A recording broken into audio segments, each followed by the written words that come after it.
శ్రీ గురుచరిత్ర 6వ అధ్యాయం. శ్రీ గణేశాయ నమః. శ్రీ సరస్వత్యై నమః. శ్రీ గురుభ్యో నమః. ప్రస్తావన: సూక్ష్మరూపి అయిన జీవుడు మాతృగర్భంలో ప్రవేశించి తల్లి శరీరం చేత సంపాదించబడిన అన్నరసంతో తన దేహం నిర్మిస్తాడు. తర్వాత దానిని కేంద్రంగా తీసుకొని తన జీవనాన్ని సాగిస్తాడు.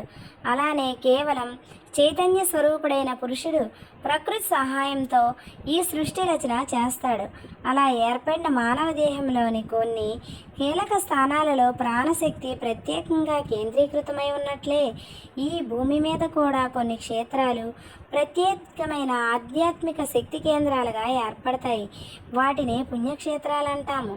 ఆయా శరీర కేంద్రాలలో రక్తనాళాల ద్వారా శరీరగత ధాతువులన్నీ వాటి మాలిన్యాన్ని పరిత్యజించి పవిత్రమైనట్లు భూమి మీద మానవాళి కూడా ఆ క్షేత్రాలను దర్శించి పవిత్రులవుతారు. నిరంతరం ఇట్టి క్రియ జరగడం వల్ల శరీరగత కేంద్రాలు కాలగతిని అనుసరించి మిగిలిన శరీరం అంతటిలాగే శిథిలమవుతూ ప్రాణశక్తి చేత మరల పునరుజ్జీవనం చేయబడుతుంటాయి.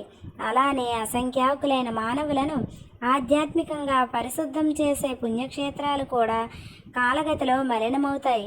అప్పుడు సిద్ధపురుషులు వాటిని దర్శించి పునరుజ్జీవనం చేస్తారు. తీర్థ కుర్వంతి తీర్థాన్ని, తీర్థత్వాన్ని పునః ప్రతిష్ఠిస్తారు అని శాస్త్రాలు చెబుతాయి. అలానే శ్రీపాదస్వామి చేత పవిత్రం చేయబడిన ఒక క్షేత్రం గురించి ఈ అధ్యాయం చెబుతుంది. అటువంటి క్షేత్రం దర్శించినప్పుడు దాన్ని పునరుద్ధరించిన శ్రీపాదస్వామి యొక్క లీలలను, ఆ క్షేత్ర వాసాన్ని స్మరించాలి.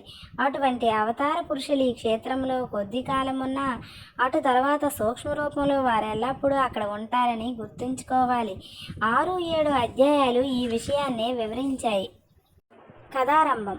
నామధారకుడు ఇలా అన్నాడు: కాశీ, బదరి, కేదారం వంటి క్షేత్రాలు ప్రసిద్ధమైనందువల్ల శ్రీపాదస్వామి అక్కడికి వెళ్ళారు. కానీ వారు గోకర్ణానికి వచ్చారని మీరు చెప్పారు. ఆ క్షేత్ర ప్రాధాన్యత వివరించగోరుతున్నాను. దానికి సిద్ధుడు ఇలా చెప్పాడు: పూర్వం రావణాసురుని తల్లి కైకసి కైలాసాన్ని పొందగోరి నిత్యము మట్టితో చేసిన శివలింగాన్ని పూజిస్తుండేది. బాలగర్వితుడైన రావణుడు అది చూసి శంకరునితో కూడా కైలాస పర్వతాన్ని తెచ్చి తన తల్లికి సమర్పించాలనుకున్నాడు.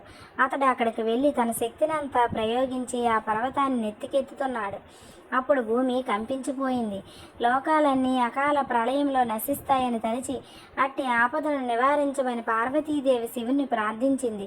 శివుడు రావణుని కైలాస పర్వతం కింద అణగిపోయేటట్లు తొక్కాడు. అప్పుడు రావణుడు ప్రాణాపాయంలో పడి దీనాతి దీనంగా శంకరుని ధ్యానించాడు. కరుణాసముద్రుడైన కైలాసపతి అతని ధ్యానానికి ప్రసన్నుడై రావణుని లేవనెత్తాడు. అప్పుడు రావణుడు రాగయుక్తంగా సుస్వరంగా మధురగానం చేశాడు. మనోహరమైన అతని గానానికి ప్రీతి చెందిన శంకరుడు అతన్ని వరం కోరుకోమన్నాడు. అప్పుడు ఆ రాక్షసరాజు: దేవా, బంగారంతో చేయబడిన నా లంకాపురం వంటిది ఇంకెవరికీ లభించేది కాదు. సాక్షాత్తు లక్ష్మీదేవియే నాకు దాసి. చతుర్ముఖుడైన బ్రహ్మే నా జ్యోతిష్కుడు. యమధర్మరాజు నా సేవకుడు. సర్వదేవతలు నా పరిచారికులు. అటువంటి నాకు ఎక్కడా ఏదీ దుర్లభం కాదు. ఇప్పుడు నా తల్లికి కోరిక ప్రకారం కైలాస పర్వతాన్ని తీసుకుపోదామని వచ్చాను. శంకర, నీవు వరమీయదలుచుకుంటే నేను ఈ కైలాసాన్ని నీతో సహా లంకకు తీసుకుపోయేలా అనుగ్రహించు అని కోరాడు. అప్పుడు కైలాసపతి: రావణ, ఈ కైలాస పర్వతంతో ఏమి సాధిస్తావు? దాన్ని మించిన నా ఆత్మలింగం ప్రసాదిస్తాను. దీనివల్ల నీవు నా అంతటి అవుతావు. నీ లంకానగరమే కైలాసం అంతటి శ్రేష్టమవుతుంది అని అతనికి ఆత్మలింగం అనుగ్రహించాడు. దాన్ని తీసుకొని సంతోషంతో రావణుడు లంకకు బయలుదేరాడు. ఇదంతా చూసిన నారదుడు ఈ వృత్తాంతం బ్రహ్మకు, విష్ణువుకు వివరించాడు. ఆ ముగ్గురు శివుని దగ్గరికి వెళ్ళి: ఎంత పని చేశావు? రావణుడికి ఆత్మలింగం ఎందుకు ఇచ్చావు? సర్వ ప్రాణికోటికి కంటకప్రాయుడు, లోక భయంకరుడు అయిన రావణుడు నీ అంతటి వాడు కావడం తగునా అని వాపోయారు. అప్పుడు శంకరుడు అతని గానానికి పరవశించి ఆత్మలింగం ఇచ్చాను. వాడిప్పటికింకా లంకకు చేరి ఉండడు. ఉపాయం ఆలోచించు అని విష్ణువుతో చెప్పారు. అది విని శ్రీహరి దుర్మార్గుణ్ణి మోసంతోనే జయించి ఎలాగైనా ఆత్మలింగాన్ని చేజిక్కించుకోమని నారదుని గణపతిని ప్రేరేపించాడు. అప్పుడు దేవర్షి అయిన నారదుడు మనోవేగంతో రావణుని వద్దకు పోయి, రావణ, ఎక్కడి నుండి వస్తున్నావు, ఎక్కడికి పోతున్నావు అన్నాడు. రావణుడు శివుని ప్రసన్నం చేసుకొని ఆత్మలింగాన్ని పొంది లంకకు పోతున్నాను అని దాన్ని చూపాడు.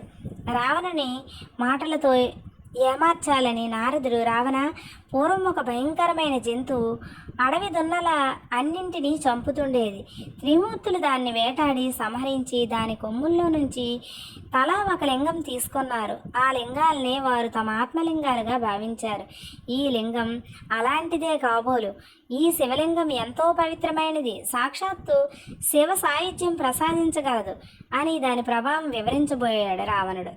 మహర్షి, దీని ప్రభావం వినడానికి నాకు ఇప్పుడు తీరిక లేదు, తొందరగా వెళ్ళాలి అన్నాడు.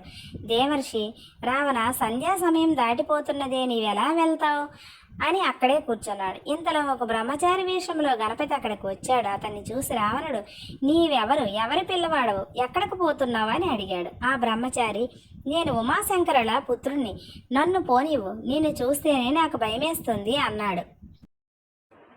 అప్పుడు రావణుడు, ఓ బ్రహ్మచారి, నేను సంధ్య వార్చుకొని వచ్చే వరకు ఈ శివలింగాన్ని పట్టుకో. నాకు ఈ సహాయం చేస్తే నీకు సువర్ణమయమైన నా లంకాపట్నం చూపిస్తాను.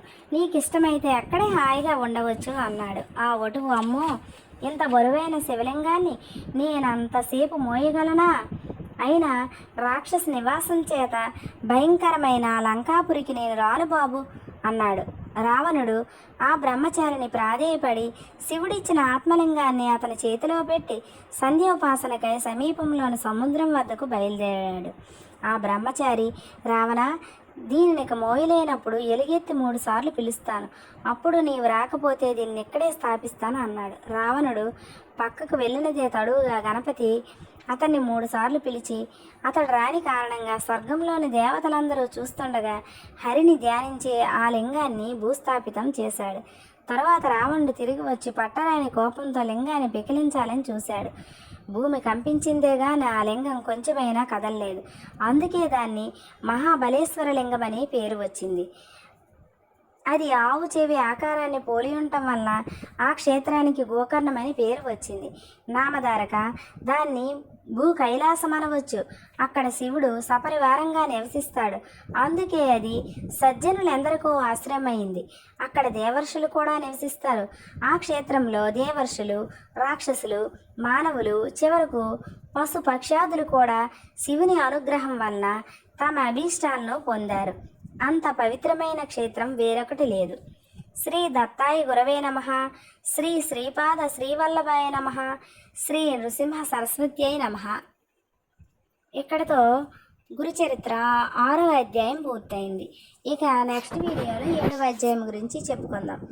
అయితే ఈ గురుచరిత్ర పారాయణ చేయదలుచుకున్నవారు స్వయంగా బుక్ చదివైన పారాయణ చేసుకోవచ్చు. శ్రీ ఎక్కిరాల భరద్వాజ్ గారు రాసిన గురుచరిత్ర చాలా విశిష్టమైనది. దీన్నైనా చదవచ్చు, లేదంటే నా ఛానల్లో గురుచరిత్ర పారాయణ చేశాను కూడా అది కూడా మీరు ప్లే చేసుకొని వినవచ్చు. మీకు ఎలా నచ్చితే అలా చేయండి. నా వీడియో కనుక మీకు నచ్చినట్లయితే నా వీడియోని లైక్ చేయండి, మీ ఫ్రెండ్స్కి, ఫ్యామిలీ మెంబర్స్కి అందరికీ షేర్ చేయండి. అలాగే నా ఛానల్ కనుక మీకు నచ్చినట్లయితే నా ఛానల్ని సబ్స్క్రైబ్ చేసుకోండి. ఇలాంటి గురుచరిత్ర ఇంకా ఎన్నో ఆధ్యాత్మిక విషయాలు నా ఛానల్లో చర్చించాలనుకుంటున్నాను. మీకు కనుక నచ్చినట్లయితే నా ఛానల్ని సబ్స్క్రైబ్ చేసుకొని నన్ను ఎంకరేజ్ చేయండి. Thank you friends. Keep watching.